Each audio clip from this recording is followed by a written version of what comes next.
You know, you're an excessive self-conscious person. You know that? What? You only feel that way because you think that she's harassing you. No way. I mustered up my courage to consult my husband about it, but instead of being understanding, he blamed me. If you don't like it, then why don't you just leave? But, well, you don't have a home to go back to since your parents are both gone. Haha. My husband snickered at me as he said that. I clenched my fists and glared at him.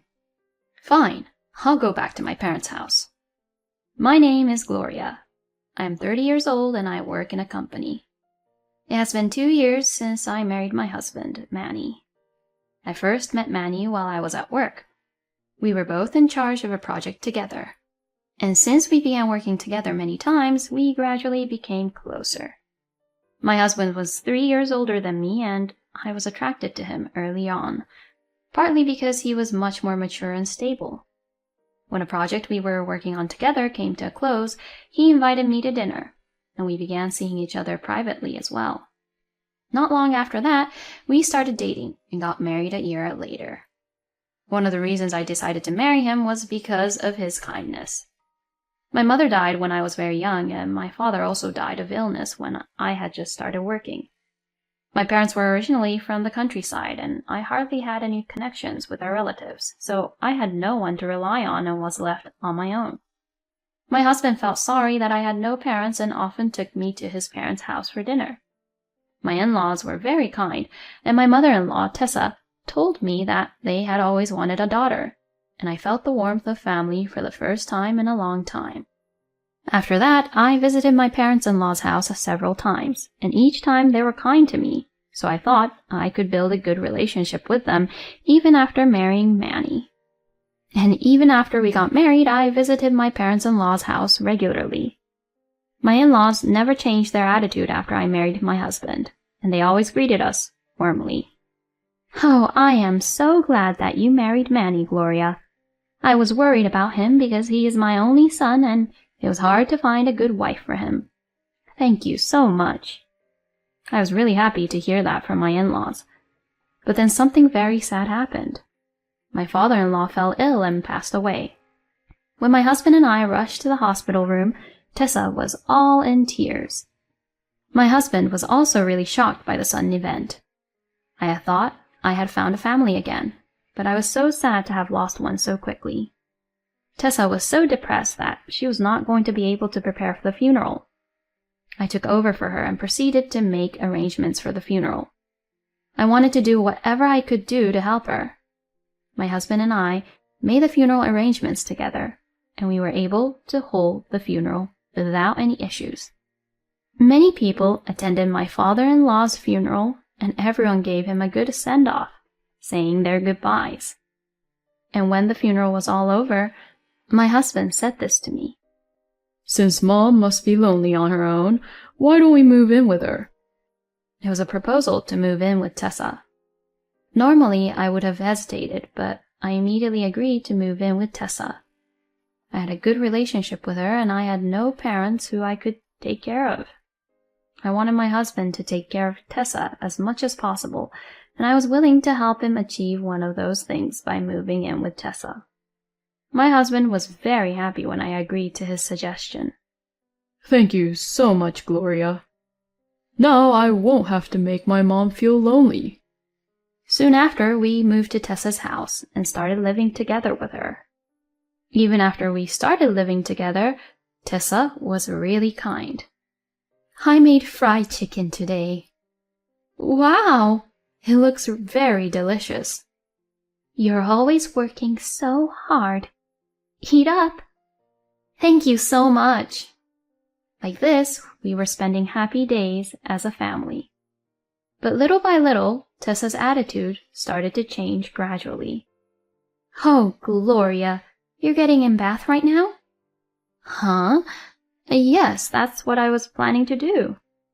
How dare you? Manny hasn't even gotten in the bath yet. Oh, I'm sorry. I heard Manny had a drinking party today, so I thought he might be home late. You don't have to make excuses. You're becoming shameless day by day, aren't you? Huh? Oh, I didn't mean it that way, but I'm sorry. Tessa began to complain to me about everything since then. I was bothered, wondering why her attitude had changed like that, and one day I found out the reason. Gloria, can you just do something about this? Huh? What are you talking about? When are you going to get pregnant and have a baby? Finally, Tessa said what had been bothering her. It has been 3 years since you got married to Manny, right? I think it's normal to have at least one child and show my grandchild's face to me. Tessa seemed to be angry that we couldn't have children. I am sorry. We are trying to have a baby, but we aren't in a hurry too. We were just talking about how it's a blessing once we have a baby and we should wait for it to happen naturally. Are you making excuses like that again? You really are so dishonest, and your attitude is so bad. You brought Manny into it too, and made it sound like it wasn't your fault. Is it because you were raised by a single parent? Excuse me? I was stunned to hear her say such a thing. I didn't think these words came from Tessa, who had been so kind to me until then. After that, Tessa began to verbally abuse me. If you are a wife, you are supposed to stay at home and support your husband. But you're so arrogant to push through your own selfishness and continue working. It must be because you were spoiled all your life. You never have children, you never quit your job, and you are a really bad wife. I have never met a woman with such a terrible attitude like you. Every time we saw each other, she would say things like that, and I became more and more stressed. I wondered where Tessa, who was so kind to me back then, had gone to. And Tessa mainly began to bully me when my husband was not around. My husband did not know that I was being treated that way by Tessa. But I could not stand it any longer, and decided to talk to my husband about it. Manny, would you please tell Tessa that she has been treating me badly for quite some time now? What? Treating you badly? Yeah, she's been saying some pretty heartless things to me. When I said that, my husband looked annoyed and scratched his head. Is that true? I don't think my mother would do something like that, though. I didn't think Tessa would ever treat me like this either. But lately, she's been really aggressive with me. You know, you're an excessive self-conscious person, you know that? What? You only feel that way because you think that she's harassing you. No way. I mustered up my courage to consult my husband about it, but instead of being understanding, he blamed me. And after that, Manny and Tessa started to pick on me. Why do you eat the same food as me when I make more money than you? You're right, honey. She should just only eat the leftovers. That's right. Oh yeah, Mom, let's go out for some nice Italian sometime. Just the two of us. She has no right to eat nice meals, so let's make her stay at home. Sounds good. Just you and me. You'd better clean up around the house while we're gone. Tessa and Manny enjoyed excluding me from the family. They would turn away my clothes for laundry, only prepare dinner for them and not me, and always tell me to take the bath last, then drain the water from the tub before I could even get in. They did this to me every day, and I was getting tired of how they were treating me. In the end, I just couldn't stand it anymore. Can you both please stop this? What in the world did I do? I asked for help because Tessa was treating me so badly, and now you and Tessa are bullying me. If you don't like it, then why don't you just leave? But, well, you don't have a home to go back to since your parents are both gone, haha! My husband snickered at me as he said that. At this moment, something snapped in me. There was nothing more I could say to him. I clenched my fists and glared at my husband. Fine. I'm going back to my parents' house. What? Your parents' house? My husband widened his eyes and then laughed out loud. What are you being so stubborn for? Your parents are gone, so you don't have a home or place to go back to, do you? I'm not being stubborn. I'm leaving here because I can't keep going on like this with you anymore. Oh, really? Is that so? Then just pack up your stuff and get out of here. I got scammed by marrying a useless person like you who can't even get pregnant with our child. I couldn't believe that I was married to someone who would say such terrible things to me. I lost all affection for my husband at once. As I was packing my bags, Tessa came over here. You're finally leaving, huh? I'm so glad to get rid of this parasite from our family. Get the hell out of here. Don't ever let me see your face again. Tessa would say such terrible things to me like that, but I completely ignored her and continued to pack my bags. Later on, after I finished moving out, I went to the city office to pick up the divorce papers and mail them to Manny. Manny immediately returned the signed divorce papers, so I filed them, and my divorce from my ex-husband was finalized. I then focused on my work, but about 2 years after my divorce, I fell in love again when I reconnected with a childhood friend, Tom. He and I had gone to kindergarten through high school together, but we drifted apart when he went out of state for college. And after my father passed away and I sold our house, I no longer had the opportunity to visit him near his parents' house, which made it even more difficult for me to see him. It just so happened that I was having drinks with a classmate from high school when someone called Tom over and we met again.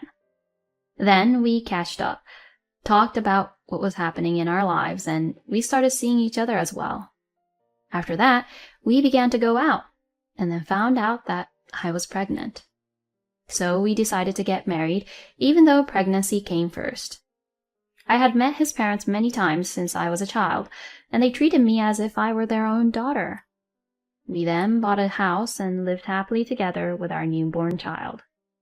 Then, it was around that time, I suddenly bumped into my ex-husband again. What? Hey, aren't you Gloria? When I turned to him, I saw my ex-husband and a young woman with a really heavy makeup on next to him. What are you doing here? I was standing in front of the apartment building where I lived at the time. My husband had told me he had forgotten something back at the apartment, so I had gone ahead and took the elevator down. This is in front of a luxury apartment building. Do you even know that? If you just stand there like that, people will think you're suspicious, you know? My ex-husband said, as he snickered.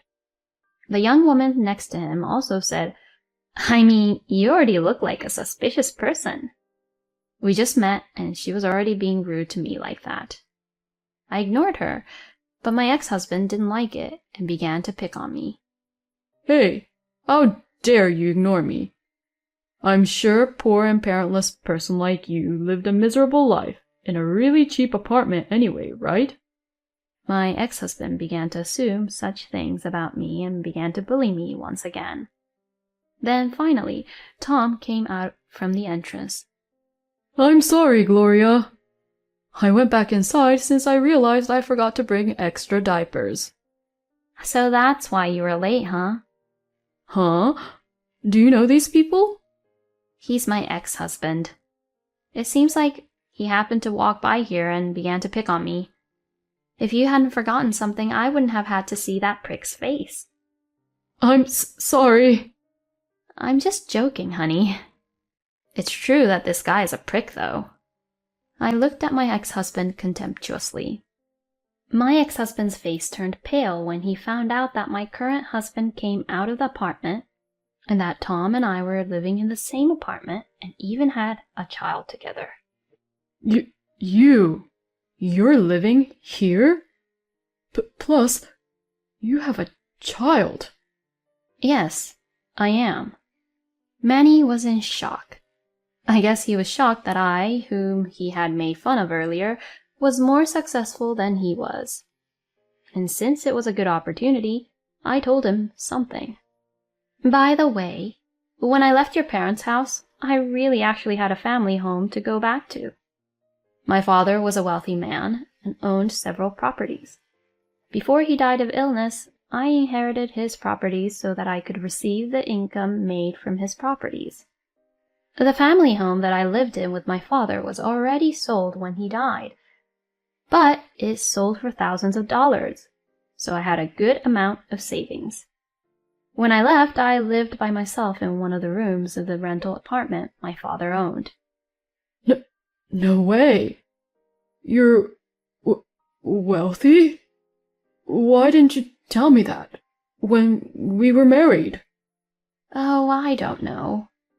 I'm not so sure, but I thought I'd keep it from you. Maybe, subconsciously, I didn't really trust you or Tessa. But I have to give myself a pat on the back for the way I used to be. Because both you and Tessa were bullying me terribly. And now you're changing your attitude towards me after finding out that I'm wealthy. I'm really glad we had a divorce before you found out about how wealthy I am. Thanks to you, I'm happily married now, and we're blessed with a child. Oh, and since I was able to get pregnant, if you can't have kids, maybe it's because of you. Well, I'm gonna go now. If you start hanging around here, I will report you immediately. As I said this to him, my ex-husband's face got even more pale, and it seemed like he couldn't keep his mouth shut. The young woman next to my ex-husband said, "How lame," and let go of her arm that was around his arm, and walked away by herself. I got into the car with my husband and our child and left. A little while later, the general manager of the company where my ex-husband worked came into the office where I worked for a business meeting, and I decided to ask him about my ex-husband. The manager looked a little awkward and told me about Manny. He told me that Manny had made a huge mistake at work since then and had been transferred as a demotion with a pay cut. But he said that Manny had become arrogant to everyone around him, refusing to admit his own faults. And as a result of his demotion, he started going to pubs and bars to vent his stress out and started to spend a lot of money on drinks and women. There are rumors that he has been paying quite a bit to the woman he met there, and he has even been using his own mother's pension in order to pay for the women. In other words, he is spending Tessa's money without any permission.